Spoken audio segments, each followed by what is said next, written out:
Sabe o que eu acho interessante? A maioria das vezes que a gente ouve esse tipo de argumento, a pessoa se exclui da equação. É como se agora eu não fizesse parte do mundo mal.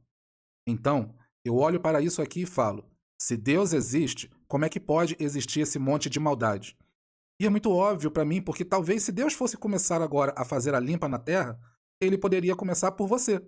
Aí você pode me dizer não, mas eu não sou tão mal quanto aquele outro cara ali. E por que a gente se compara? É errado, sabe? A gente se compara com o pior para se sentir melhor a respeito de nós mesmos.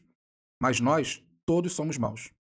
E quando Deus for julgar as pessoas, você acha mesmo que Deus vai olhar para você e falar assim: olha, esse é o padrão de julgamento perfeito. Eu vou julgar todo mundo segundo você. Então, vou pegar aqui, usar eu como exemplo. Deus vai pegar o Renan e vai falar agora: eu vou julgar todo mundo.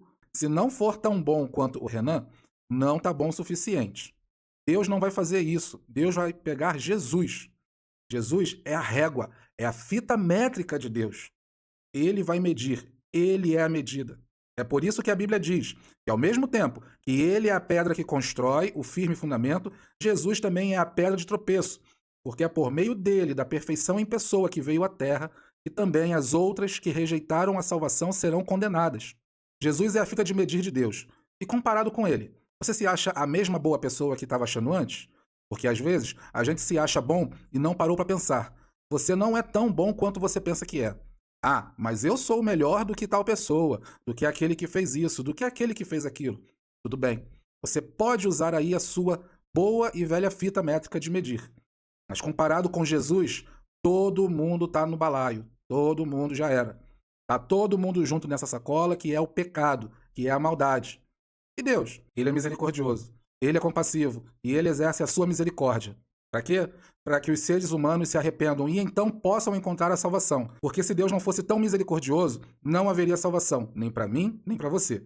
E está falando que o mundo é mau, porque nós também somos. Agora, mas qual é o padrão de Deus? Aí, meu querido, é Jesus. O que Deus vai fazer, aí cabe a ele, entendeu? Às vezes a gente se coloca no lugar do juiz. O fato é, quem está sendo julgado num julgamento, ali não está na mesma posição do juiz.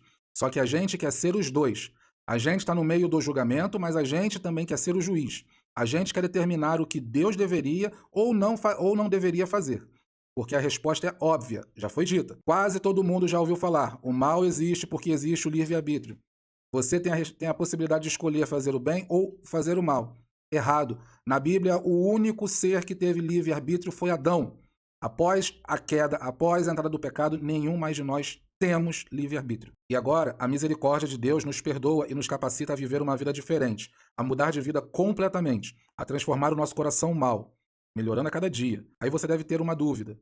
Mas por que Deus julga um e o outro ainda não foi julgado? Meu querido, ele é o juiz. Ele é o perfeito juiz. Ah, então é mais conveniente dizer que Deus está julgando e que a gente tem que escutar quieto? Não. Não é que é conveniente. É o que é. A gente tem o costume de se colocar em primeiro lugar, de se achar o melhor ou de achar que a gente deve julgar onde a gente tem que ter uma opinião e as pessoas têm que seguir a nossa opinião. Mas o ponto é, nós não somos o centro do universo. Se Deus é o Criador, cabe ele julgar. E não tem essa de talvez ele vê e de talvez ele não vê. Deus é onisciente. Ele é ciente de todas as coisas que acontecem. Deus vê infinitamente mais do que você. Talvez a gente olhe aqui e julgue o que nós vemos como nesse mundo terreno e que as coisas estão ao nosso redor, ou que a gente ouviu na mídia. E aí a gente pensa assim: nossa, Deus é tão injusto, mas a gente não está vendo lá na frente o que Deus está fazendo. A gente não conhece a mente completa de Deus. Então, não seja prepotente de achar que você vai entender tudo que Deus deveria ou não deveria fazer. Porque se você pudesse mandar em Deus, você seria Deus e não ele. Mas é isso. Espero que tenha dado para entender. Que Deus te abençoe. Fique na paz do Senhor.